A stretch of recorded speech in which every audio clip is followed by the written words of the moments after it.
Κάπου 19, είπε 45, ζήτα ζάχαρη θα λέει 16, κάπου 22 και 50, λιμονάδα. Ανθρακικό, 5 με 6 ατμόσφαιρες. Γκαζόζα, νερό, ζάχαρη, ξινό κτλ. Πολύ σχολαστικός. Κάποιους υπολογισμούς ήταν χαρμάνι. Σίγουρα. Όταν έμπαινες εκεί στο χημείο και άνοιγαν τα βαρέλια με τον αγνό πολτό, εκεί ήταν κάτι άλλο. Ήταν εξαίρετος ο χειμώνας. Δεν νιώθαμε ότι είχαμε κάποιον, όπως είδα σε ορισμένα εργοστάσια μετά που μεγάλωσα και αυτά. Μόλις βλέπαν το αφεντικό ή τον προϊστάμενο, κρυβόταν, σηκωνόταν προσοχή και αυτά. Δεν ένιωθες ότι είσαι κάποιο υπάλληλος. Νόμιζες ότι είσαι σε μια ομάδα και δουλεύεις ομαδικά. Εδώ λέει Κλιάφα, Θεμιστοκλέας 12, Τρίκαλα.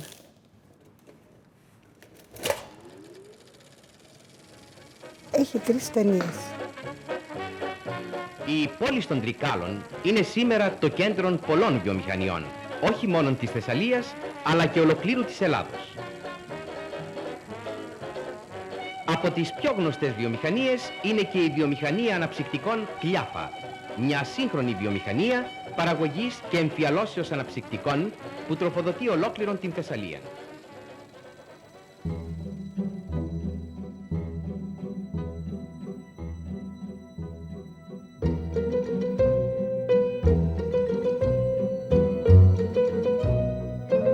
Ο Ηλίας Ευαγγέλου, 90 ετών σήμερα, ξανάρχεται στο κέντρο ιστορίας και πολιτισμού Κλιάφα.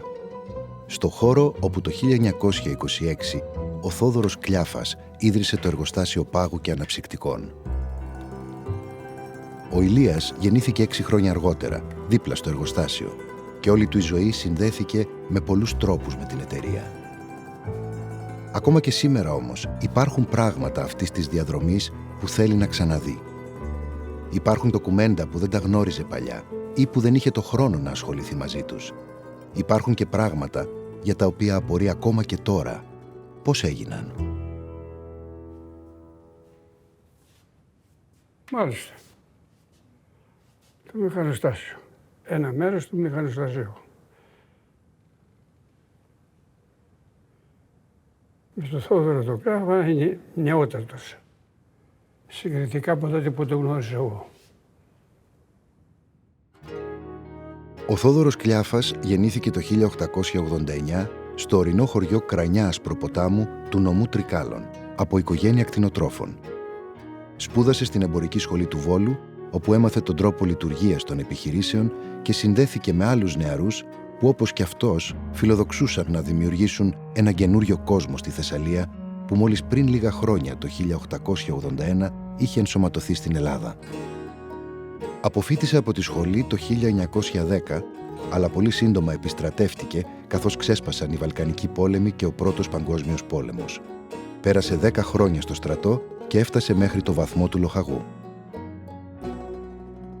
Ο Θόδωρος, όταν γύρισε στα Τρίκαλα, μίλησε στον πατέρα του, που εκτός από κτηνοτρόφος είχε και ένα εργαστήριο τυροκομείας στο χωριό.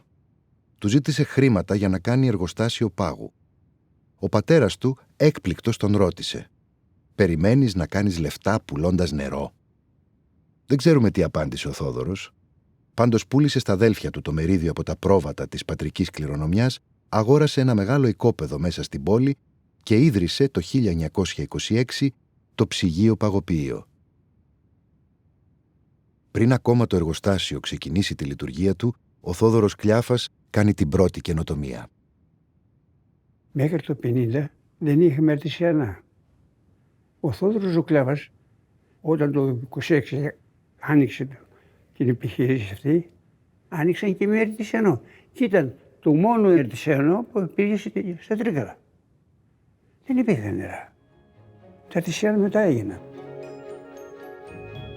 Η εφημερίδα Θάρρος στις 14 Ιουλίου 1926 επενεί την πρωτοβουλία του Κλιάφα να φέρει ειδικό συνεργείο Γερμανών μηχανικών που έκαναν γεώτρηση βάθους 35 μέτρων και άνοιξαν το πρώτο αρτεσιανό στην πόλη. Η εφημερίδα προτρέπει μάλιστα το δήμαρχο να ακολουθήσει το παράδειγμα του επιχειρηματία. να μεριμνήσει δια την ίδρυυση των συμπολιτών του, οι οποίοι υποφέρουν και πάσχουν εξ ανιδρείας, και να έλθει στας δεούσας συμφωνίας με το συνεργείον. Ο ποταμός Λιθαίος που διασχίζει τα Τρίκαλα ήταν από παλιά μια πηγή ζωής για την πόλη. Αρκετές δουλειές εκείνα τα χρόνια γίνονταν δίπλα στο ποτάμι. Οι πλημμύρες βέβαια και οι λάσπες ήταν συνηθισμένες, αλλά το μεγαλύτερο πρόβλημα ήταν πως δεν υπήρχε δίκτυο ίδρευσης.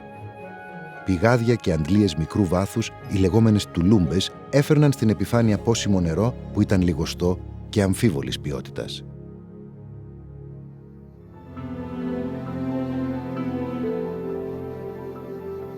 Τα Τρίκαλα βρίσκονται στη μέση ενός τεράστιου κάμπου και υπέφεραν το καλοκαίρι από την αφόρητη ζέστη. Το 1926 δεν υπήρχαν ατομικά ψυγεία, ούτε πάγος, και επομένως ήταν απαραίτητες οι ψυκτικές αποθήκες για να συντηρούνται τα κρέατα, το γάλα και τα τυροκομικά είδη που παράγονταν άφθονα στα γύρω ορεινά χωριά.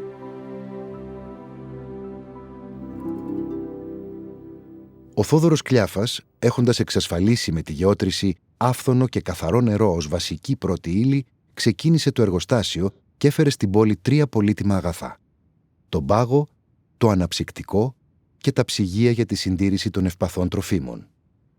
Όλοι οι ρέμποροι τρικαλινοί ήταν. Σαραντέ, κλεφέ του, ένα, όλοι. Αλλά τα ταιριά τους τότε παλιά που τα φτιάχναν πάνω στα βουνά. Όταν όμως έγινε το ψυγείο, άνοιξαν οι πόρτες. Το εμπόριο, το τυροκομικό που δημιουργήθηκε, οφείλεται στις αποθήκες. Δηλαδή, αυτές οι επενδύσεις που έκανε ο Θόδωρος ο Κλιάφας ήταν επενδύσεις για μετά 20 χρόνια, 30-40 χρόνια. Τι μυαλό έχει αυτός ο άνθρωπος. Εγώ πολύ το συζητάω με τον εαυτό μου. Να κάνει αυτές 3 επιχειρήσεις, αλλά ζωτικές επιχειρήσεις για το αύριο της οικονομίας. Ο Θόδωρος ανήκε σε μια νέα γενιά επιστημόνων και επιχειρηματιών της πόλης. Ήταν άνθρωποι με όραμα, τόλμη και θέληση, που ήδη από τα τέλη του 19ου αιώνα δημιουργούσαν μικρά θαύματα στη νεαρή ελληνική επαρχία. Η περιοχή των Τρικάλων μέχρι την απελευθέρωσή της από την Οθωμανική κυριαρχία ήταν μια αγροτική κτηνοτροφική περιοχή χωρίς βιομηχανική παράδοση. Ο αλευρόμηλος των αδελφών Αγαθοκλή ήταν η πρώτη βιομηχανία που δημιουργήθηκε το 1884. Η επιχείρηση έμεινε γνωστή μέχρι σήμερα ως Μήλος Ματσόπουλου, από το όνομα του επόμενου ιδιοκτήτη.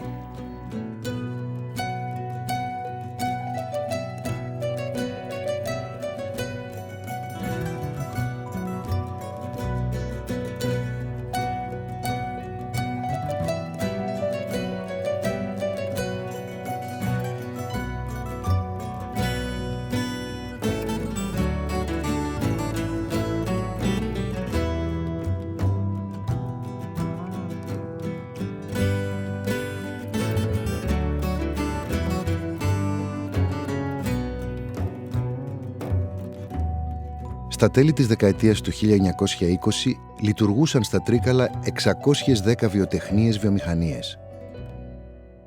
Όταν το 1926 εμφανίζεται ο Θόδωρος Κλιάφας, υπήρχαν αρκετές επιχειρήσεις που είχαν ανάγκη τον πάγο και τους ψυκτικούς θαλάμους για τη συντήρηση των προϊόντων. Η εταιρεία ξεκίνησε με πολύ μικρό προσωπικό, 2-3 άτομα οι μόνιμοι, και όταν πλησίαζε το Πάσχα και άρχιζαν οι ζέστες, ο Θόδωρος έπαιρνε και λίγους ακόμα εποχιακούς εργάτες. Τι ήταν όμως αυτό που έκανε τη μικρή εταιρεία να μεγαλώσει και να πετύχει? Ένα ερώτημα που απασχολεί τον Ηλία πολύ συχνά τώρα πια. Ζήτα 16, κάπα 22 και 50. Έχει τις εξής σταθερές: ειδικών βάρους, υπόλοιμα μη πτυτικών, δείκτης διαθλάσεως. Κατατρίβονταν μας με αυτά. Πού τα έμαθε ο Θόδωρος όλα αυτά τα χημικά? Πού ξέρω. Η μεγάλη αδυναμία του Θόδωρου Κλιάφα ήταν το αναψυκτικό. Το 1927 ξεκίνησε την παραγωγή γκαζόζας χρησιμοποιώντας το μπουκάλι με την πύλια, που επικρατούσε την εποχή εκείνη. Δεν είχε εξωτερικό πόμα, αλλά μια στένωση στο λαιμό όπου υπήρχε ενσωματωμένο ένα γυάλινο σφαιρίδιο, όπως το έλεγαν. Όταν γινόταν η εμφιάλωση, η μπίλια ανέβαινε, έφραζε το στόμιο του μπουκαλιού και για να ανοίξει κάποιος και να πιει το αναψυκτικό, πίεζε την μπίλια με ένα ξυλάκι ή ακόμα και με το δάχτυλο. Αυτό το μπουκάλι δεν ήταν βέβαια ούτε ασφαλές, ούτε υγιεινό. Έτσι ο Θόδωρος, αφού αρχικά το αντικατέστησε με το μηχανικό πόμα πορσελάνης, έκανε το 1933 τη δεύτερη μεγάλη καινοτομία της εταιρείας, φέρνοντας από την Αγγλία το μεταλλικό πόμα Crown, δηλαδή κορώνα. Ήταν ο πρώτος στην Ελλάδα που έκανε αυτή τη μεγάλη αλλαγή στην εμφιάλωση. Μαζί με το μεταλλικό πόμα έφερε από την Αγγλία και την ειδική μηχανή εμφιάλωσης, αυξάνοντας έτσι την παραγωγή από τα 120 μπουκάλια την ώρα στα 250. Η διαφήμιση στην εφημερίδα Αναγέννησης της 17ης Ιουνίου 1933 πληροφορεί το κοινό για τη σημαντική αλλαγή και καταλήγει, θέλοντας να προστατεύσει την καινοτομία της εταιρείας, πάσα άλλη φιάλη, αναγράφουσα και τη φίρμαν του εργοστασίου ακόμη, δεν θα προέρχεται εκ του εργοστασίου. Ο Θόδωρος, παράλληλα με την επιχείρηση, είχε δημιουργήσει τη δική του οικογένεια. Σε αυτό το υπαίθριο τραπέζι έχει κοντά του τη γυναίκα του, Φανή, και το μικρό Κωστή, ενώ τα δύο μεγαλύτερα κορίτσια τους, Λιλίκα και Μαρούλα, είναι ανάμεσα σε συγγενείς και γείτονες. Ο Θόδωρος ήθελε μεσημέρι βράδυ η οικογένεια να τρώει όλοι μαζί. Το σπίτι ήταν ακριβώς απέναντι από το εργοστάσιο. Στο τραπέζι η συζήτηση ήταν συνήθως για τη δουλειά. Η Λιλίκα, η μεγάλη του κόρη, θυμάται ότι ο πατέρας έφερνε κάθε τόσο καινούρια δείγματα μπουκαλιών για να διαλέξουν το ωραιότερο. Ένα παιχνίδι στο οποίο η οικογένεια συμμετείχε με χαρά.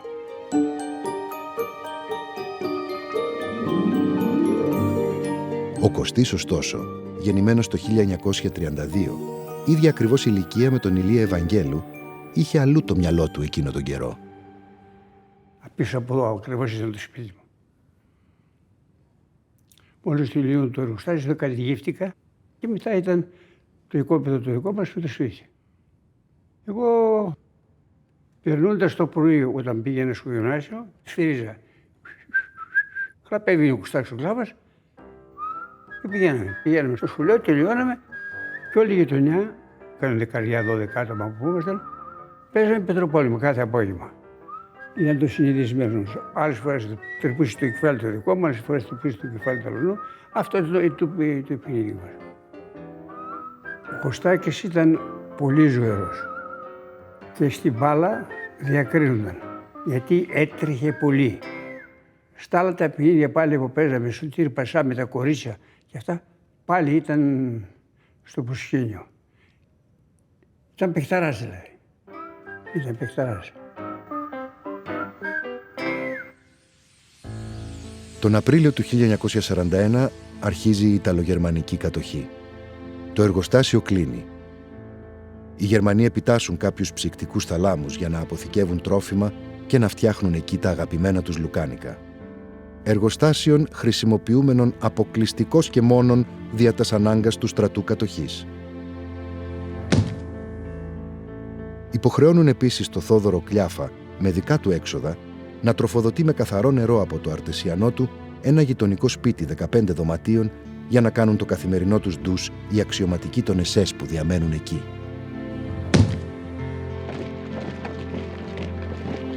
Η ιστορία σκαρώνει ειρωνικά παιχνίδια. Κάποιοι Γερμανοί τεχνικοί έκαναν το 1926 την πρώτη γεώτρηση στην πόλη και έφεραν καθαρό νερό. Και κάποιοι άλλοι Γερμανοί, οι Ναζί της περίοδου 1941-44, έρχονται και το ξαναπαίρνουν με τη βία.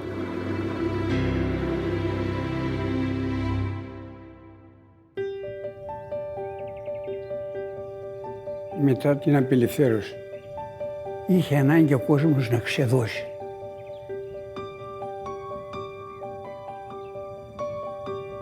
Θυμάμαι τώρα όλο τον κόσμο να χορεύει. Πήγαινε ο κόσμος να πάρει νερό από τα εξοχικά, άφηνε το γκιούμι κάτω και χόρευε. Ήταν σχασμένος ο κόσμος. Η ανάγκη για γλέντι ήταν άλλο πράγμα. Το αναψυκτικό τώρα. Το αναψυκτικό ήταν ανάγκη. Δεν είχε ο κόσμος, ήταν αζαχάρωτος. Πού να βρει ζάχαρη. Δεν υπήρχε ζάχαρη τόσα χρόνια. Και όταν έβγαινε το αναψυκτικό, να δροσιστούμε λίγο και να ζαχαρώσουμε. Να φανταστείς ότι η προώθηση του αναψυκτικού, του Κλιάφα, έγινε πίσω από τις αλωνιστικές μηχανές. Πηγαίνανε οι μηχανές στα χωριά, στη Δημοκρασία 41, 42, 43 και είχαμε φτιάσει καροτσάκια. Με το καροτσάκι που λες, έβαζε μία κόλωνα πάγο, 8 κυβότια λεμονάδες και πίσω από την αλωνιστική μηχανή. Εκεί αυτός που αλώνιζε έβγαζε στα χαντινικέδες, έλεγε ένα τινικέ, μια λεμονάδα. Έτσι διαδόθηκε και το αναψυκτικό, του είχε ανάγκη ο κόσμος. 1947. Ο Κωστής και ο Ηλίας, οι δύο αχώριστοι φίλοι, είναι μαζί στο χωράφι με τα στάχια που απλώνονται πίσω από το εργοστάσιο. Είναι 16 χρονών. Φοράνε ακόμα κοντά παντελόνια που τάραβε η θεία του Ηλία που ήταν μοδίστρα και τα στρίφωνε η μητέρα του Κωστή, η Κυραφανή. Σύντομα οι δρόμοι τους θα χωρίσουν. Το 1948 ο Κωστής θα φύγει από τα Τρίκαλα για να κάνει τις 2 τελευταίες τάξεις του σχολείου στο Βόλο και στην Αθήνα. Θα προετοιμαστεί για τις εξετάσεις στο Εθνικό Μετσόβιο Πολυτεχνείο και το 1950 θα περάσει στη Σχολή Μηχανολόγων Ηλεκτρολόγων. Στο ίδιο χρονικό διάστημα, ο Ηλίας θα παραμείνει στα Τρίκαλα. Από το 1948, μαθητής ακόμα, θα πιάσει δουλειά τα καλοκαίρια στο εργοστάσιο, μπαίνοντας όλο και πιο βαθιά στις διαδικασίες και τα μυστικά του. Κάθε 8 ή 12 ώρες γινόταν ο πάγος. Έβγαινε ο πάγος, ο κόσμος ήταν μαζεμένος έξω, περίμενε πότε να βγει ο πάγος να πάρει. Πολλές φορές έρχονταν η αστυνομία να τους βάλει σε γραμμή. Τα πρωινά εδώ γινόταν πανηγύρι. Κλείναν το δρόμο εδώ μπροστά, την Ομήρου και τη Θημιστοκλέος. Περιμένανε ψαράδες, τα ψαράδικα. Περιμέναν τα κρεοπολία, γιατί τότε τα κρεοπολία δεν είχαν ρεύμα και είχαν τις παγωνέρες που λέγαμε, βάζαν μια στρώση πάγου κάτω και μετά κρεμούσαν μέσα πάνω από τον πάγο τα κρέατα. Περιμέναν όλοι οι παγωτατζίδες με τη σειρά να πάρουν πάγο για να αρχίσουν να φτιάχνουν τα παγωτά. Μεταξύ των παγωτατζίδων ήμουν κι εγώ τότε μαθητής γυμνασίου, καθώς και ο αδερφός μου κατά 1 χρόνο μικρότερος. Από ό,τι θυμάμαι εγώ, δεν υπήρχε μέρα που να μην γινόταν καυγάς. Δηλαδή, σαν μικρότεροι εμάς, η δουλειά μας με πάρει τη σειρά. Συνοστιζόμασταν έξω από το κτίριο να πάρουμε τον πάγο, να παρασκευάσουμε το παγωτό της Δευτέρας, διότι ο πατέρας μου δεν μπορούσε να εργαστεί εκείνη την ημέρα, είχε άλλη δουλειά. Τα μαρτύριο να σε έχω δει τώρα, έφηβος, παίζοντας μπάλα όλη την Κυριακή μέχρι τη νύχτα και να κοιμηθείς και να σε σηκώνει η μάνα σου τις 5:30 ώρα σήκω και τα λοιπά, πού να ξυπνήσω. Όταν τελικά ερχόταν η σειρά μου να πάρω το πάγο ή εγώ ή ο αδερφός μου ή και οι δύο πολλές φορές που ερχόμασταν, βλέπαμε τους εργάτες εκεί πέρα να φέρουν τις κολόνες του πάγου, να τις κόβουν όταν χρειαζόταν να κοπεί με διάφορα εργαλεία, μπαρτάδες, πριόνια, ξέρω εγώ. Έκανε κρύο, ναι. Πηγαίναμε και άλλαζε η ατμόσφαιρα, ήταν έτσι, μας περιέβαλε το κρύο και μια μυρωδιά αμμονίας. Και οι εργάτες με την ειδική φορεσιά του, μια ποδιά από πάνω έως κάτω, ένα παράξενο πράγμα για εκείνη την εποχή, ας πούμε. Και ακουγόταν και τα μηχανήματα, τάκ, τουκ, τάκ, τουκ, τάκ, τουκ. Χαρακτηριστικό ήταν όταν η κολόνα ήταν έτοιμη και είχε παγώσει μέσα στο καλούπι της, όταν έβγαινε από ένα υπερψωμένο πράγμα και γλιστρούσε κάτω, από πάνω έως κάτω. Το βλέπαμε σαν κάτι το θαυματουργό, ας πούμε. Μπάμ, η κολόνα κάτω, την έπιανε ο εργάτης, την έδωνε η ολόκληρη όπως ήταν ή έκοβε και το μισό και όλα αυτά μας φαινόταν κάτι το περίεργο.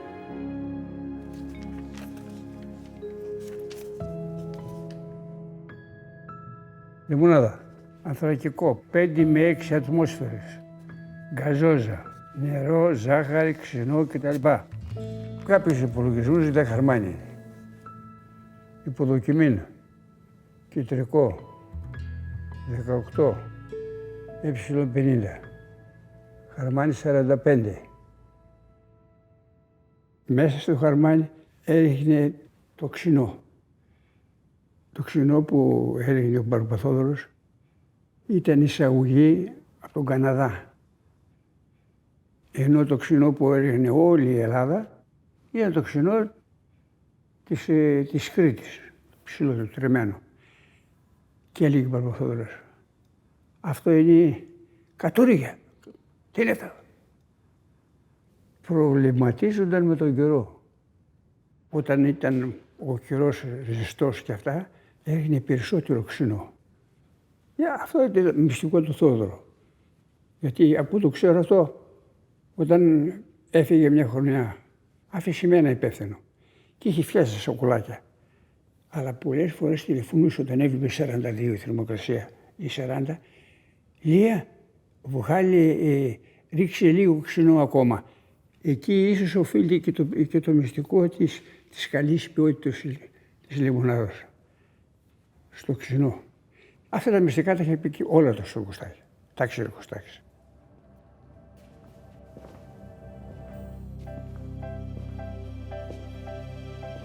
Από το 1947 ο Θόδωρος Κλιάφας ανανεώνει τον εξοπλισμό του μηχανοστασίου. Φέρνει σύγχρονα ψυχτικά μηχανήματα και όργανα της αμερικανικής εταιρείας Frick. Φέρνει επίσης 2 πετρελαιοκίνητες μηχανές ντίζελ για την παραγωγή ρεύματος της γερμανικής εταιρείας Mannheim με έτος κατασκευής 1949 και αύξοντες αριθμούς εργοστασίου 5 και 14, από τις πρώτες δηλαδή που παρήχθησαν. Ο Γιάννης Ευαγγέλου ξεκίνησε να δουλεύει λίγα χρόνια αργότερα ως βοηθός στο μηχανοστάσιο, δίπλα στο μάστορα Χρήστο Καρτσιακλή, και γνώρισε αυτά τα μηχανήματα πολύ καλά. Το χώρο εδώ του εργοστασίου το γνώρισα γιατί είμαι γεννηθής στην περιοχή. Εδώ μεγάλωσα, δούλεψα εδώ σε αυτόν τον χώρο στο μηχανοστάσιο περίπου 2 με 2,5 χρόνια. Η ντίζελ ήταν παλικάρια για την εποχή εκείνη. Ήταν αυτά που λύναν τα προβλήματα. Και πολλές φορές έλεγε ΔΕΗ θα κάνουμε διακοπή ρεύματος. Θέλαμε να βγει ο πάγος, βάζαμε την ντίζελ, δίναμε ρεύμα, έβγαινε ο πάγος. Δηλαδή ήταν ο χαμάλης της εταιρείας. Στα μέσα της δεκαετίας του 1950, ο Θόδωρος Κλιάφας εξυγχρονίζει και το τμήμα αεριούχων ποτών. Εγκαθιστά ημιαυτόματη γραμμή παραγωγής του γερμανικού εργοστασίου Keller Romer, επιτρέποντας την εμφιάλωση 1.000 μπουκαλιών την ώρα. Τώρα πια η εταιρεία βγάζει λεμονάδα και πορτοκαλάδα που περιέχουν για πρώτη φορά φυσικό χυμό φρούτων. Πορτοκαλάδα από εκλεκτό χυμό πορτοκαλιών παστεριωμένων. Θαύμα γεύσεως και ποιότητος. Χρώμα φυσικών. Ο Μπαρμπαθόδωρος μπορεί να έφερνε το ξινό για την γκαζόζα από τον μακρινό Καναδά, κάτι καθόλου εύκολο την εποχή εκείνη. Μπορεί να διάλεγε τα μηχανήματα από τη Γερμανία και την Αμερική, αλλά η διανομή των αναψυκτικών στην πόλη και στα χωριά ήταν ακόμα πιο δύσκολη υπόθεση, καθώς έπρεπε οι συνεργάτες του να χρησιμοποιούν τα πολύ παραδοσιακά μεταφορικά μέσα.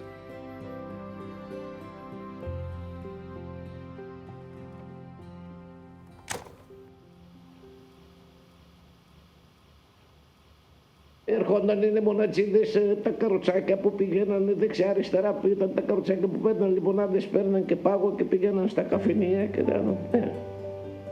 δουλειές έξω, λιμονάδες έξω. Που το μαγαζί ήθελε λιμονάδα. Κάρα με άλογα ή γαϊδουράκια βοηθούσαν στις καθημερινές εργασίες της αγοράς. Μεταφορείς διακινούσαν τα προϊόντα σπρώχνοντας τα καρότσια τους. Παγωτατζίδες και μικροπολιτές όργωναν την πόλη και τα γύρω χωριά πάνω σε τρίκυκλα ποδήλατα. Ενώ τα κλασικά ποδήλατα, οι ματρακάδες, γέμιζαν τους δρόμους μιας πόλης που αναπτυσσόταν.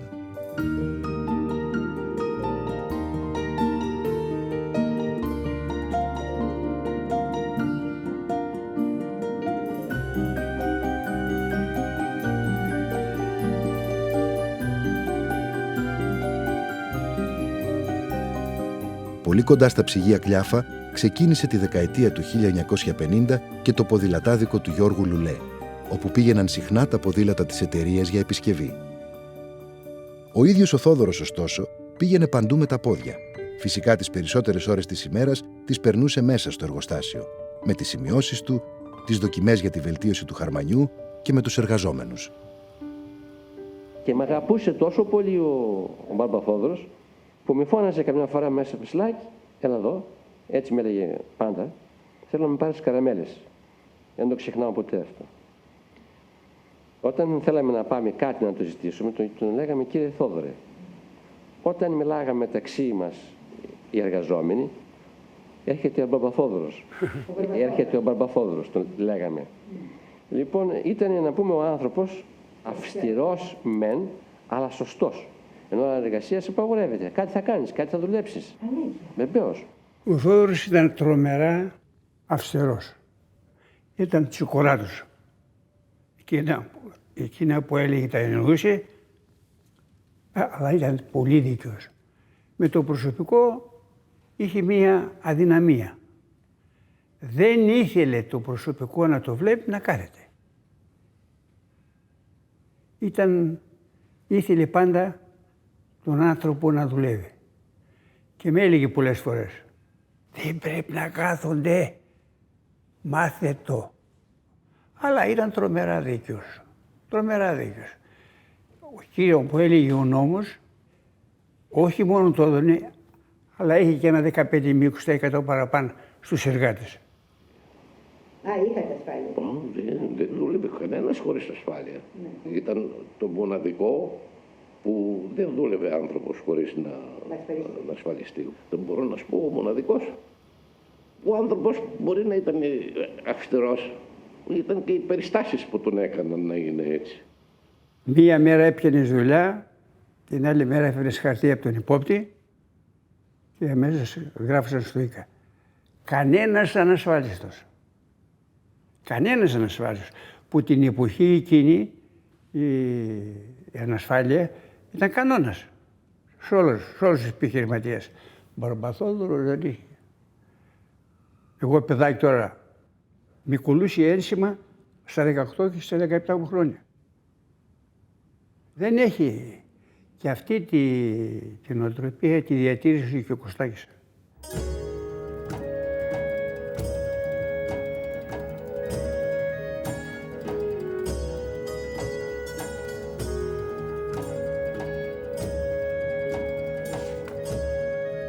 Εδώ μάλιστα. Μπαρμπαθόδωρε.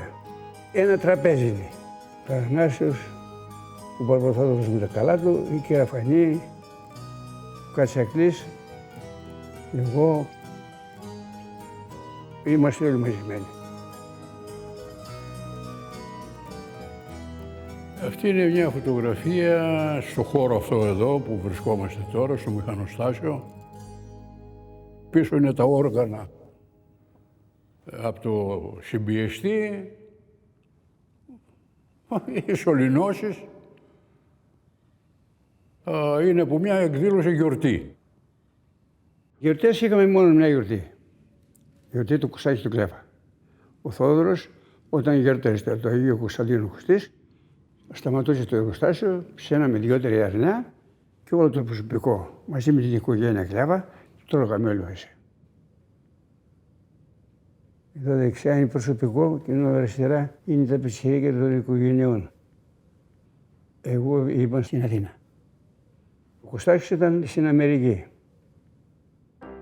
Με τις συνεχείς παροτρύνσεις του Θόδωρου, το 1953 ο Ηλίας ξεκινάει τις σπουδές στη Βιομηχανική Σχολή Πειραιά. Το 1956 είναι φοιτητής ακόμα. Ενώ την ίδια εποχή, ο φίλος του Κωστής, έχοντας τελειώσει το Πολυτεχνείο της Αθήνας, πηγαίνει στην Αμερική για να μετεκπαιδευτεί στα νέα μηχανήματα και συστήματα ψήξης.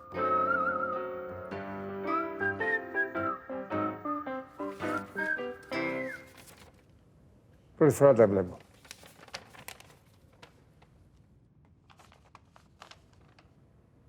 Τρίκαλα τη 17η Ιουνίου 1956. Αγαπητέ Κωστάκη, έλαβα το γράμμα σου της Τετάρτης και 8ης τρέχοντος και χαρήκαμε πολύ.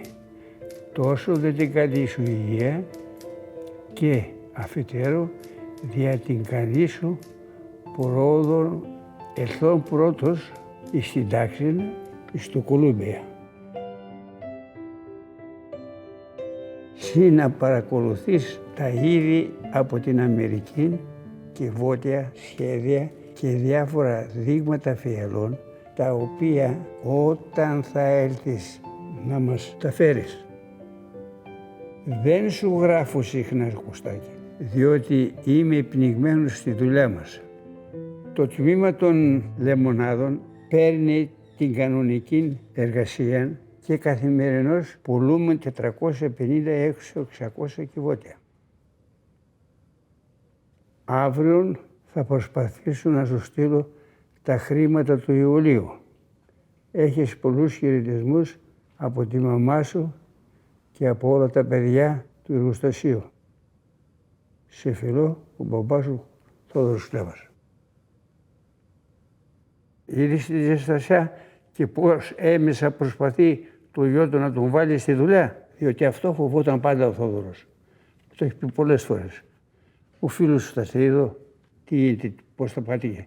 Κάτι τέτοια μερική. Ήθελε να με εκμεύει, αν ήξερα εγώ κάτι για το Κωστάκη, να το μαθαίνει. Είχε τρομερή αδυναμία στο γιο του. Προσπαθούσε να τον πείσει ότι ο χώρος των Τρικάλων σε ανήκει.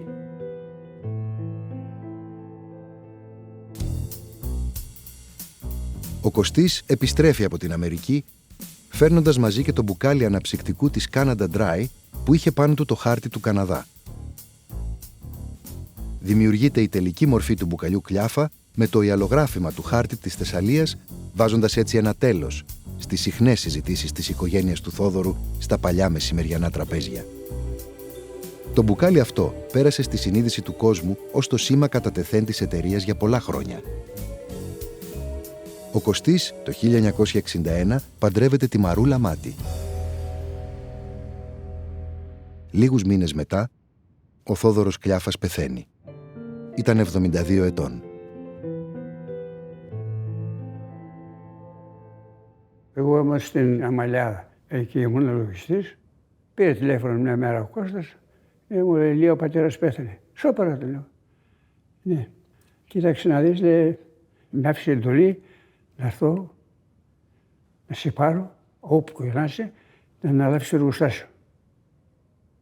Ρε Κωστή, του λέω, άμα ανήσεις να έρθω.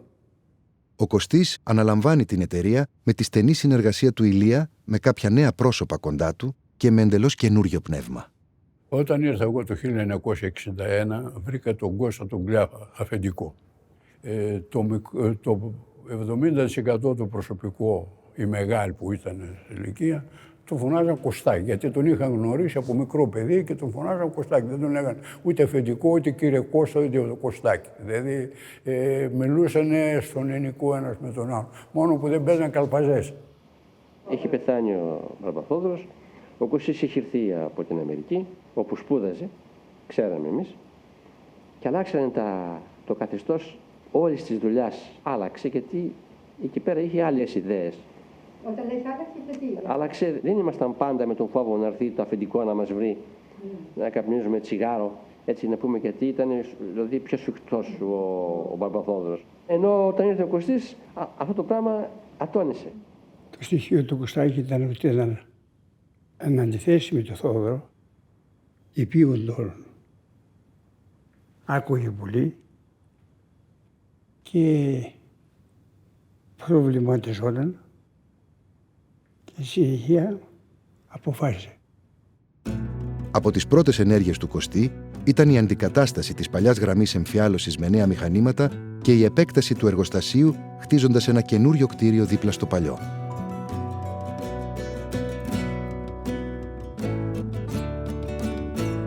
Το 1964 μετά ήρθε η πρώτη γραμμή εμφιαλώσεως αυτόματη, η Νόλ, και το 1967 ήρθε η δεύτερη γραμμή, η Ζάιτς, ολοκαίνουργια γερμανική.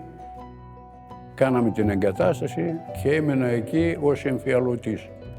Όσα μηχανήματα ήρθανε, η εγκατάσταση γινόταν από το προσωπικό και με την επίβλεψη του Κώστα του Κλιάφα. Έβγαζε τα σχέδια και έλεγε αυτό εκεί, εκείνο έτσι, εκείνο έτσι, εκείνο έτσι, εκείνο έτσι. Αυτό το πράγμα πηγαίνει εκεί, αυτό το νούμερο συνδέεται εκεί, εκείνο εκεί. Δηλαδή ήταν γνώσεις, όχι μόνο το σχέδιο, αλλά και του κατσαβιδιού με το κατσαβίδι. Δηλαδή το κατσαβίδι την πέντσα, έκοβε καλώδια, άλλαζε ρελέ, τέτοια πράγματα. Δεν τα έχω δει. Πρώτη φορά τα βλέπω. Αυτό πρέπει να είναι το κουστί. A, B, C, D.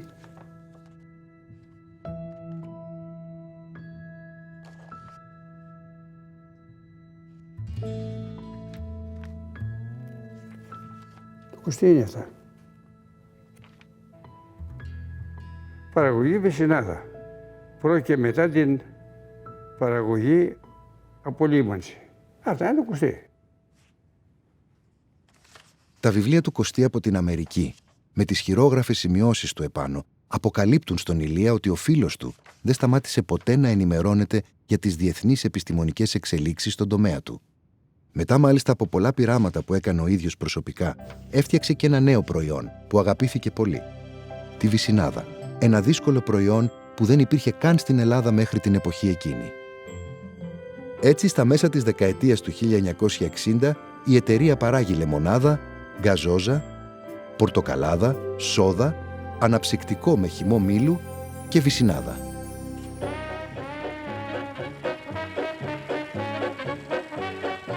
Η πόλη των Τρικάλων είναι σήμερα το κέντρο πολλών βιομηχανιών, όχι μόνο της Θεσσαλίας, αλλά και ολοκλήρου της Ελλάδος. Από τις πιο γνωστές βιομηχανίες είναι και η βιομηχανία αναψυκτικών Κλιάφα, μια σύγχρονη βιομηχανία παραγωγής και εμφιαλώσεως αναψυκτικών που τροφοδοτεί ολόκληρον την Θεσσαλία. Αυτός είναι ο έλεγχος. Με τον τέλειον αυτοματισμό των μηχανημάτων της, η βιομηχανία αναψυκτικών Κλιάφα εξασφαλίζει στην κατανάλωση την απαραίτητη ποσότητα, μα προπαντός την σταθερή ποιότητα.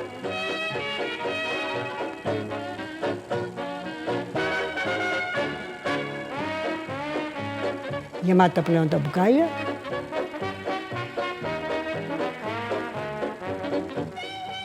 Από την παραγωγή αμέσως διανομή εις ολόκληρον την Θεσσαλία. Ο κύριος Σαμαράς πάει για Λάρισα. Τα αναψυκτικά Κλιάφα ζητούνται επιμόνως λόγω της σταθερής ποιότητός των.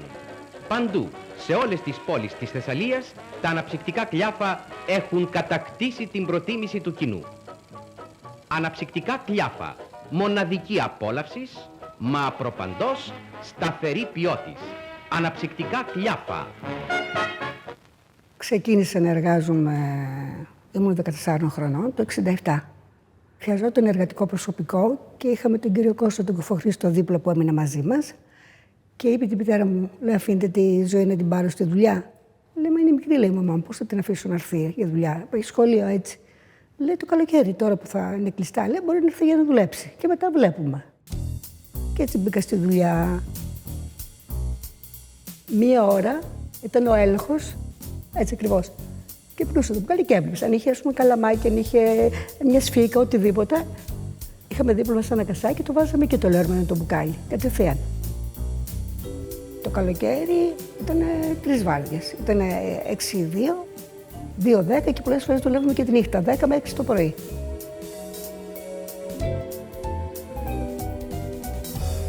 Εκεί που δουλεύαμε με τα κορίτσια, τραγουδούσαμε κιόλα. Κάθε ημέρα το σουξέ της. Ερχόταν τα αγόρια από μέσα όταν μας ακούγανε και λέει, ποιος τραγουδάει τώρα. Πιο πολύ λέγαμε τη Τζένι Βάνου, γιατί άρεσε στα πιο πολλά κορίτσια και στα αγόρια. Λέγαμε το «Σ' αγαπώ». Να σας το πω. Η Ζωή είναι 16 χρονών, το μικρότερο κορίτσι της Βάρδιας.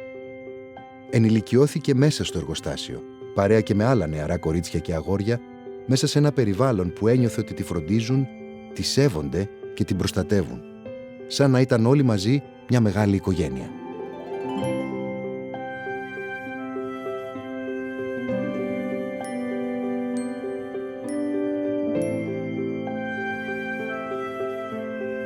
Τα αναψυκτικά Κλιάφα γίνονται ο αχώριστος σύντροφος των ανθρώπων σε κάθε εκδήλωση της ζωής. Στο σπίτι, στη δουλειά, στο χορό, σε καφενεία και εξοχικά. στα τραπέζια και στα τραπεζώματα, στις πολιτικές συγκεντρώσεις, στο γήπεδο, στα καλοκαιρινά σινεμά.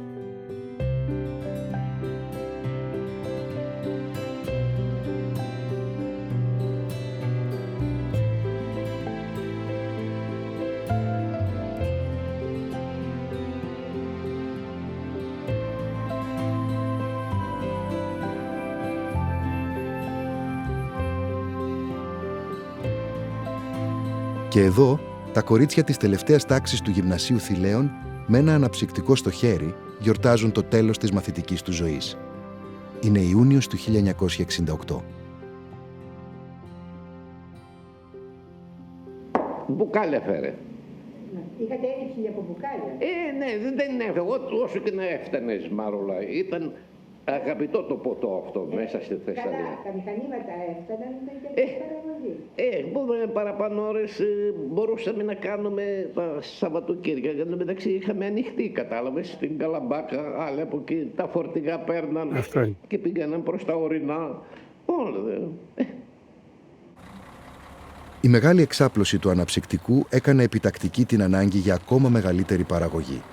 Παράλληλα χρειάζονταν όλο και περισσότερη ψυκτική θάλαμη, νέα ψυγεία. Η εταιρεία Κλιάφα αγοράζει ένα χωράφι στην οδό Τρικάλων Λαρίσης, εκτός πόλης, έξω στην ερημιά. Έπρεπε να επικριθούμε, να μπορούμε να δουλέψουμε και να φέρουμε καινούργια μηχανήματα. Βρέθηκε το χωράφι αυτό, το πήραμε όπως είπες, η ερημιά. Ένα πράγμα το οποίο φοβόσαι να μπεις μέσα. Από χορτάρια, από πρόβατα, από άλογα, ό,τι ήθελες να δεις. Φθινόπωρο του 1969. Θεμελίωση καινούριων ψυκτικών θαλάμων στο χωράφι έξω από την πόλη. Ο Κώστας Κλιάφας κινηματογραφεί τον αγιασμό και την έναρξη των εργασιών. Σε αυτό το μεγάλο και παράτολμο ίσως βήμα της εταιρείας είναι παρόντες όλοι. Το προσωπικό, η κυρα Φανή, η μητέρα του Κωστή, ο παιδικός του φίλος και στενός συνεργάτης Ηλίας Ευαγγέλου, η γυναίκα του Μαρούλα, ο μεγάλος του γιος Θοδωρής, ο μικρότερος γιος Γιάννης. Ο Κωστής σπάνια εμφανίζεται στις φωτογραφίες και τις ταινίες. Είναι συνήθως ο άνθρωπος πίσω από την κάμερα. Τα νέα ψυγεία που χτίστηκαν εκτός πόλης προσθέτουν κι άλλα 4.000 κυβικά μέτρα στα ήδη υπάρχοντα, δίνοντας ένα σύνολο 8.000 κυβικών μέτρων.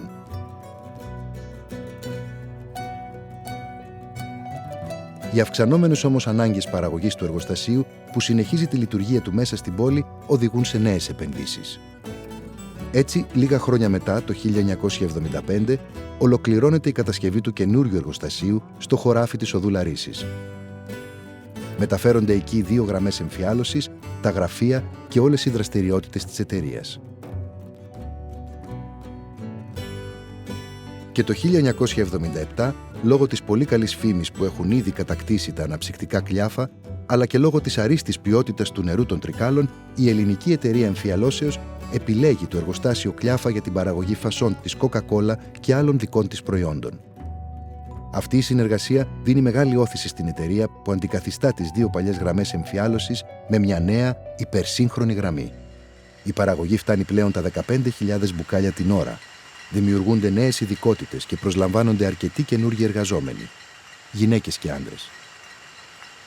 Ωστόσο, οι αλλεπάλληλες αλλαγές και τα καινούργια μηχανήματα δημιούργησαν δυσκολίες ακόμα και στους πιο έμπειρους τεχνικούς της εταιρείας. Δεν γνώριζα τα μηχανήματα. Τα μηχανήματα τα προηγούμενα που είχαμε ήταν, τι να σου πω, σαν να βλέπεις ένα κάρο στο δρόμο και μετά ανεβαίνεις αεροπλάνο. Κατεβαίνεις από το κάρο και ανεβαίνεις αεροπλάνο. Η διαφορά αυτή ήταν. Δεν γνωρίζαμε τίποτα. Βλέπαμε αυτό, τι είναι αυτό. Αυτό τι είναι. Τι κάνει αυτό, γιατί το έχει. Εδώ έχει κάτι τρύπες. Αυτό γιατί το έχει αυτό. Αυτό το φωτοκύτταρο τώρα. Αυτό το φωτοκύτταρο. Γιατί το έχει. Περνούσε ο άλλος να το κοιτάξει, το έστερε λίγο, δεν έβλεπε απέναντι, σταματούσε η γραμμή. Για πού σταμάτησε, γιατί σταμάτησε, τι έγινε, τι δεν έγινε. Λοιπόν, οπότε είχα κρεβάτι εδώ. Πολλές φορές βραδινά, όταν είχαμε κάποια βλάβη, έπαιρνα τηλέφωνο το αφεντικό, τον Κώστα τον Κλέφα. 3 η ώρα το βράδυ, 12 η ώρα, 5 το πρωί. Δεν είπε ποτέ, κάνει ό,τι καταλαβαίνεις, δεν μπορώ να έρθω. Πάντα θα έρχονται. Σε μια βλάβη μια φορά, νυχτερινή βλάβη, έλυσα ένα μηχάνημα και κατά λάθος έκανα ένα σφάλμα το οποίο το χάλασα. Παίρνω τηλέφωνο τον Κώστα του Κλιάφα και γυρίζει και μου λέει, αντί να μου πει, ξέρεις τι, είχε και κοστολόγιο μεγάλο, είχε και καθυστέρηση του εργοστασίου. Λοιπόν, μου λέει, κοίταξε, αν δεν χαλάσεις δεν μαθαίνεις. Αυτή ήταν η απάντηση. Αν δεν χαλάσεις δεν μαθαίνεις. Με έδωσε θάρρος και προχωρούσα μετά, εξαντλούσα όλα τα περιθώρια.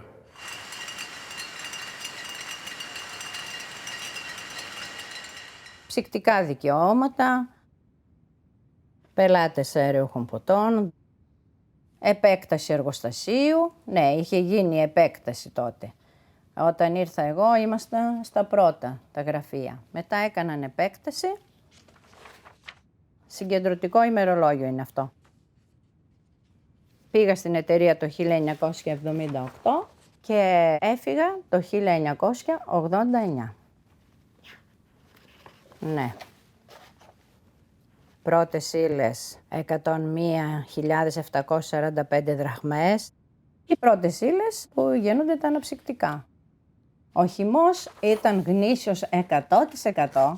Ερχόταν από την Πελοπόννησο και γνωρίζω καλά ότι ήταν γνήσιος χυμός πορτοκαλιού. Τι συνέβαινε.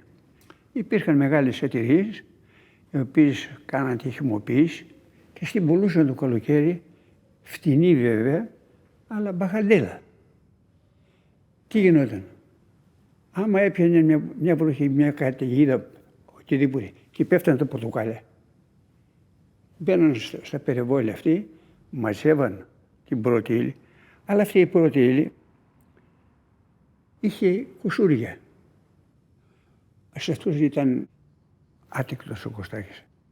Δηλαδή, είχαμε έναν καλό αντιπρόσωπο, τον Κουκκινίδη, και έλεγε του Κουκκινίδη, εγώ θέλω το χυμό του πορτοκαλιού και του λιμονιού να έρθει στην αποθήκη μου πριν το Φεβρουάριο.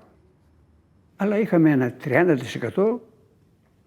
αυξημένη τιμή έναντι αν το πέραμε το καλοκαίρι. Όταν έμπαινες εκεί στο χημείο και άνοιγαν τα βαρέλια με τον αγνό πολτό, εκεί ήταν κάτι άλλο. Και μύριζε πολύ ωραία στο χημείο, που άνοιγε το βαρέλι με το χυμό. Ήταν εξαίρετος ο χυμός. Εδώ ο Κωστάκης κράτησε μια γραμμή όμοια με τον πατέρα του. Εκείνος έφερε το ξινό από τον Καναδά. Εμείς προσπαθούσαμε το χυμό του λιμονιού και του πορτοκαλιού να το παίρνουμε όταν το πορτοκάλια ήταν ζωντανά ακόμα. Αυτή ήταν η μεγάλη λεπτομέρεια της ποιότητας Κλιάφα. Η πρώτη ύλη να είναι ζωντανή. Αποφασίζεται η επέκταση του εργοστασίου με τη δημιουργία μιας δεύτερης πτέρυγας δίπλα στην πρώτη. Στον αγιασμό της έναρξης των εργασιών είναι και πάλι παρόντες όλοι. Ανάμεσά τους η μητέρα του Κωστή, η κυρα Φανή, σε μία από τις τελευταίες της φωτογραφίσεις.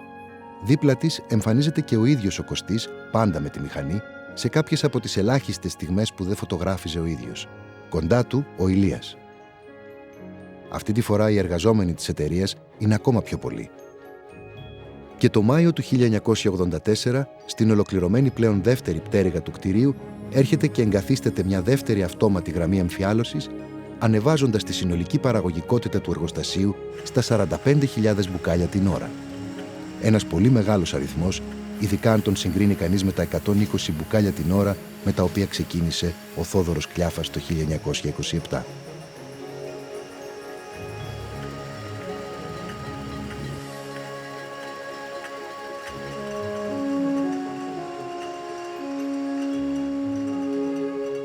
Το 1987, ο Θοδωρής Κλιάφας, γιος του Κώστα, παραλαμβάνει στο Ντίσελντορφ της Γερμανίας το Διεθνές Βραβείο Ποιότητος Τροφίμων και Ποτών για τον σύγχρονο εξοπλισμό της εταιρείας και για την ποιότητα των αναψυκτικών της. 1988, ο Θοδωρής Κλιάφας, γιος του Κώστα, παραλαμβάνει στο Ντίσελντορφ της Γερμανίας το Διεθνές Βραβείο Ποιότητος Τροφίμων και Ποτών για τον σύγχρονο εξοπλισμό της εταιρείας και για την ποιότητα των αναψυκτικών της. Ήταν ένα βραβείο που το χάρηκαν πολύ και οι εργαζόμενοι της εταιρείας.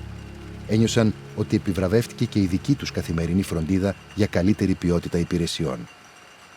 Είχες ευθύνη. Έπρεπε να τα κοιτάσεις καλά για να είναι καθαρό το μπουκάλι, γιατί ήταν πράγμα που το ήπαινες. Ο άνθρωπος που το έπαιρνε έπρεπε να είναι πεντακάθαρο. Τα μπουκάλια ήταν επιστρεφόμενα, έπρεπε να πλένονται πάρα πολύ καλά και εμείς να τα κοιτάζουμε καλά. Προσπαθούσα καθημερινώς να μαθαίνω πιο καλά τη δουλειά. Να είμαι στα πόστα μου πιο σωστή, να μάθω πιο πολύ στο πλυντήριο, στα τετραπάκ, να μαθαίνω ό,τι γινόταν καλύτερο, να το μαθαίνω. Να μαθαίνω ήθελα. Εμένα να φανταστείς ότι πήγα στα 30 ετών, 32, στην τεχνική σχολή νυχτερινή. 8 χρόνια στην τεχνική σχολή για να μάθω σχέδιο και ηλεκτροτεχνία. Μου είχε κάνει εντύπωση που είχαν όλη τη διάθεση να με βοηθήσουν, να μάθω. Ειδικά ο κύριος Ευαγγέλου έδωσε εντολή εκεί στο λογιστήριο, όχι μόνο ως γραμματιακή υποστήριξη, θα τις μάθετε και 5 πράγματα σχετικά με τη λογιστική. Ναι, και τα κατάφερα. Η εταιρεία αυτή έτσι ήτανε. Βοηθούσε. Είχε καθιερώσει το δάνειο. Δηλαδή πήγαινε εσύ μέσα και έλεγε, ξέρεις ούτε. Είχε δώσει εντολή το αφεντικό και ο Ηλίας ο Ευαγγέλου που ήταν διευθυντής, ότι όποιος έρθει και ζητήσει χρήματα θα το δώσετε. Η εταιρεία στεκόταν δίπλα στους εργαζόμενους με κάθε τρόπο. Είχε ασφαλισμένο όλο το προσωπικό σε ιδιωτική ασφαλιστική εταιρεία, πέρα δηλαδή από την υποχρεωτική τους κάλυψη στο ΙΚΑ, παρήχε στις γυναίκες πλήρη προστασία της εγκυμοσύνης και του τοκετού και πολλές ακόμα μικρές και μεγάλες παροχές που δεν ήταν ούτε αυτονόητες ούτε συνηθισμένες στις επιχειρήσεις της εποχής. Εδώ ο μικρός ο γιος του κυρίου Κώστα, ο Γιάννης, όλα τα παιδιά με δώρα. Για να δω μην είναι και κανένα από τα δικά μου. Πρέπει να είναι. Εδώ τι ήτανε? Επιταγές δίνουν σε παιδιά που πέρασαν στο πανεπιστήμιο. Ερχόμουν με πολύ χαρά, γιατί έρχομαι σε έναν αξιόλογο εργοδότη. Δεν με έλειπε το ένσημο, δεν με έλειπε το δώρο, δεν με έλειπε το μηνιάτικο, δεν με έκανε κανένας παρατήρηση, δεν μας φώναζε κανένας. Ερχόμασταν σαν να πήγαινε στο σπίτι σου, πώς το λένε, με χαρά, πολύ χαρά έρχομαι. Προσπαθούσα να μην κουράζομαι στο σπίτι μου για να έρχομαι ξεκούραστη πιο πολύ εδώ. Το προσωπικό ήταν πάρα πολύ καλό. Το προσωπικό θα έλεγα ήταν άριστο. Ήταν άριστο γιατί ήταν και η συμπεριφορά του εργοδότη άριστη. Ο Κωστάκης δεν ήταν από τους εργοδότες που θέλει να κερδίσει από το εργατικό. Πληρώνουμε καταρχήν 20% παραπάνω από τις συμβάσεις. 20%. Είχαμε κέρδη. Και όλοι ήταν ευχαριστημένοι. Και αυτό φαινόταν το φθινόπωρο, όταν έπρεπε να φύγει μια βάρδια, έρχονταν γυναίκες και έλεγαν, Ηλία, ξέρεις η τάδη έχει πρόβλημα. Αν όλα μένα, να καθίσει αυτήν. Δηλαδή υπήρχε μια αλληλεγγύη, τα περισσότερα προβλήματα τα λύνανε μεταξύ τους. Και ερχόταν σε μένα ύστερα σαν επιβεβαίωση.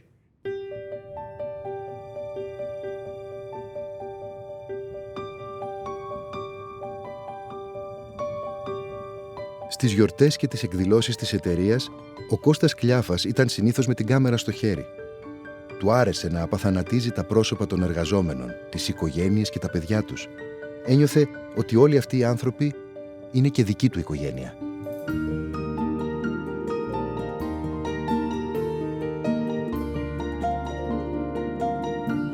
Οικογένειες ήμασταν εδώ πέρα. Όλα αυτά τα άτομα ζούσαν οικογένειες. Σπούδαζαν παιδιά. Αυτός ο άνθρωπος τα έδωνε τα λεφτά σε οικογένεια, που ζούσε όλη η οικογένεια όπως έπρεπε, που τα είχε όλα μέσα στο σπίτι.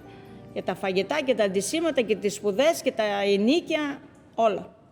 Ίσως γιατί ο άνθρωπος αυτός σπούδασε στο εξωτερικό και είδε καλύτερα πράγματα.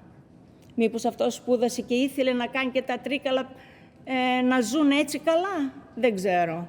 Πάντως νιώθω περήφανη που δούλεψα σε αυτό το εργοστάσιο.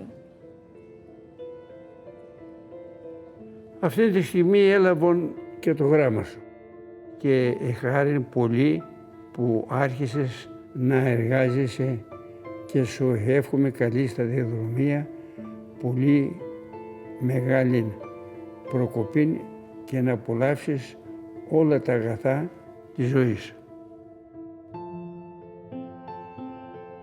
Σήμερα η ζωή έγινε πολύ δύσκολη λόγω των πολλών αναγκών του ανθρώπου και ο κόσμος, ιδίως ο εργάτης, θέλει και αυτός θέλει να ζήσει καλύτερα. Όλα τα προέβλεπε και περίμενε ότι το αύριο δεν θα είναι τόσο μίζερο για τους εργάτες, ότι η ζωή θα αλλάξει.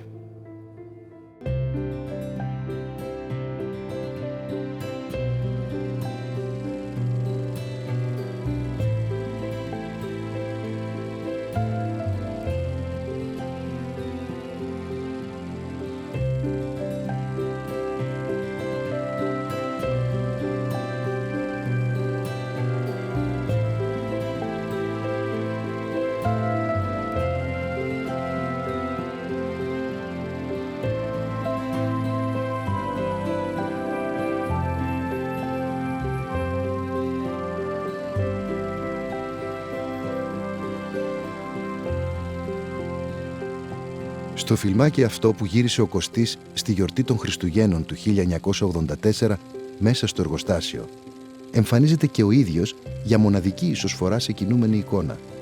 Είναι χαρούμενος και κάνει αστεία ανάμεσα στον κόσμο.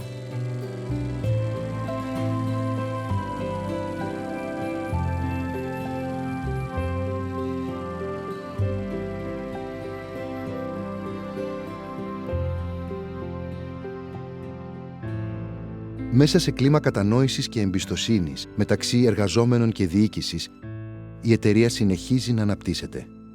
Το 1994 δημιουργείται και μια τρίτη πτέρυγα στο εργοστάσιο. Τα παιδιά του Κώστα Κλιάφα, έχοντας ήδη κάποια χρόνια εργασία στην εταιρεία, αναλαμβάνουν τη διοίκησή της. Ο Θοδωρής ως οικονομικός διευθυντής και ο Γιάννης ως διευθυντής μάρκετινγκ και πωλήσεων. Γίνεται ανανέωση του μηχανολογικού εξοπλισμού και των αυτοματισμών. Παράγονται νέα προϊόντα. Χρησιμοποιούνται νέες συσκευασίες με καινούρια αισθητική.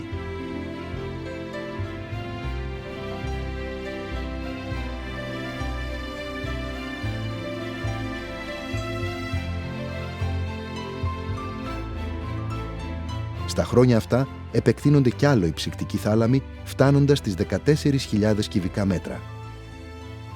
Αξίζει να θυμηθούμε ότι τα ψυγεία με τα οποία ξεκίνησε το 1926 ο Θόδωρος Κλιάφας είχαν όγκο μόλις 750 κυβικά μέτρα.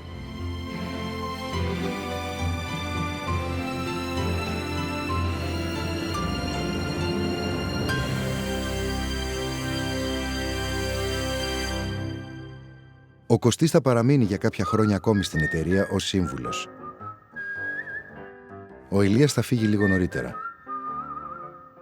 Είναι όμως πάντα ο ένας δίπλα στον άλλον, συνεχίζοντας αυτή τη φιλία που ξεκίνησε από τις αλάνες των παιδικών τους χρόνων.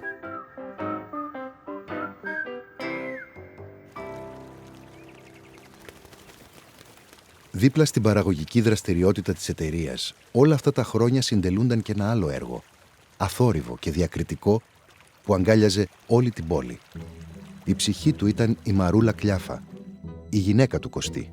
Συγγραφέας, ερευνήτρια της τοπικής ιστορίας και συλλέκτρια παλιών φωτογραφιών, η Μαρούλα βοήθησε πολύ στο κοινωνικό και πολιτιστικό έργο της εταιρείας. Ιδρύθηκαν δανειστικές βιβλιοθήκες σε δημοτικά σχολεία της περιοχής. Δόθηκε οικονομική ενίσχυση σε σχολεία για να κάνουν εκδρομές σε μουσεία και μνημεία της Ελλάδας. Οργανώθηκαν παραστάσεις καραγκιόζη και κουκλοθεάτρου για τα παιδιά, ακόμη και πάνω σε φορτηγά της εταιρείας. ενισχύθηκε η έκδοση φωτογραφικών λευκομάτων και βιβλίων με ιστορικό και πολιτιστικό περιεχόμενο.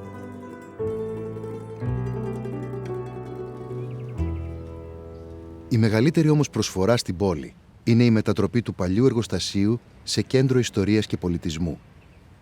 Οι εργασίες πραγματοποιήθηκαν εξ ολοκλήρου με δαπάνη της εταιρείας και το 2003 έγιναν τα εγγένεια. Σε αυτό το χαρακτηριστικό δείγμα βιομηχανικής αρχιτεκτονικής στεγάζονται σήμερα εκθέσεις αντικειμένων και φωτογραφιών. Υπάρχει έκθεση συσκευασίας αεριούχων ποτών με ετικέτες και πόματα από όλο τον κόσμο. Ενώ οι ψυκτικοί θάλαμοι μετατράπηκαν σε αίθουσες αφιερωμένες στην παλιά τέχνη των τυπογραφίων, στην ιστορία της εταιρείας, στην κοινωνική ιστορία της περιοχής.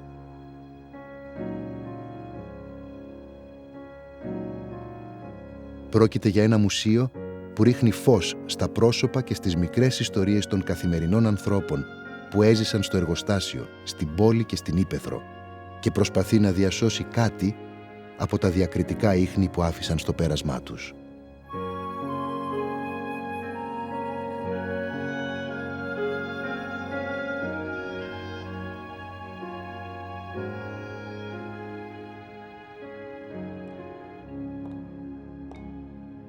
Ο ήλιος βγαίνει μες στα μάτια σου, λάμπουν στα μάτια σου τα αστέρια και μες στα χέρια σου τα χέρια μου δυο τρομαγμένα περιστέρια και μες στα χέρια σου τα χέρια μου δυο τρομαγμένα περιστέρια.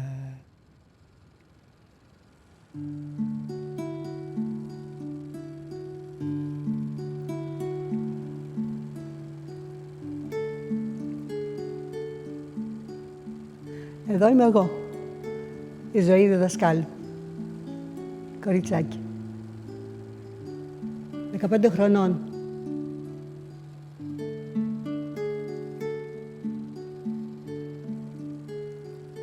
Ήταν ένα κοριτσάκι, μικρό, λεπτοκομωμένο, να δουλεύει. Πολύ διαφορετικά. Περάσαν τόσα χρόνια και σαν ήταν χθες. Σκοπός είναι να τα ζεις, να τη ρουφάς τη ζωή, να μην σε ρουφάει. Η ζωή είναι όμορφη. Δροσερή.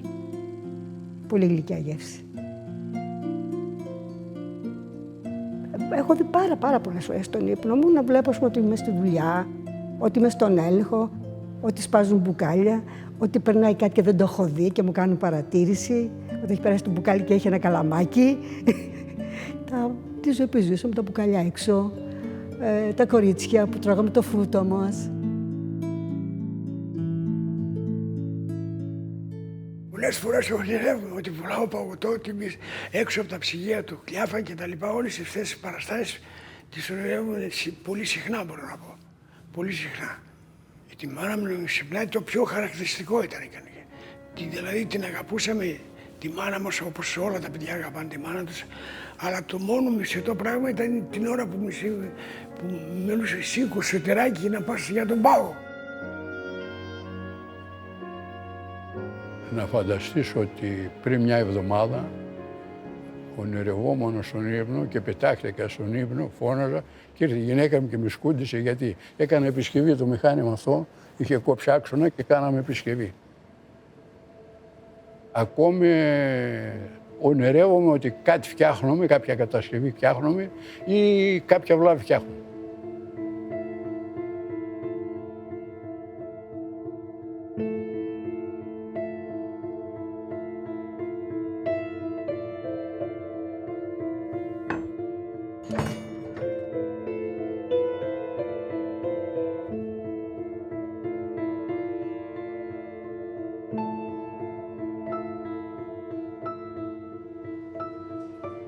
Από το 1961 μέχρι το 2005, 44 χρόνια. Από πότε πήρα σύνταξη μέχρι που ήταν ο Κουστής εδώ, μπορεί να έρθα και 100 φορές. Πολλές φορές δεν έβρισνα ούτε τον Κουστή.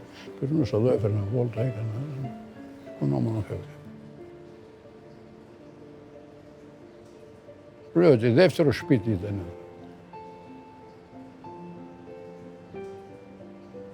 Όχι δεύτερο, πρώτο σπίτι και δεύτερο ήταν το σπίτι.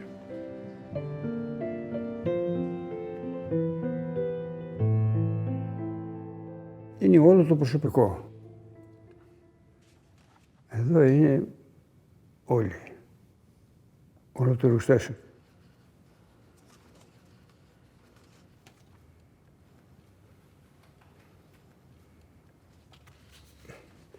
Ήταν ένα κλίμα πολύ καλό. Πολύ καλό. Όταν ανέφερα τη λέξη οικογένεια Κλέφα, του πίστευα. Και αισθανόταν ο καθένας. Σαν να ήταν μια μεγάλη οικογένεια. Όλοι έλεγαν ότι το εργοστάσιο είναι δικό μας. Αυτό ήταν μεγάλη επιτυχία. Το εργοστάσιο είναι δικό μας. Στο εργοστάσιό μας,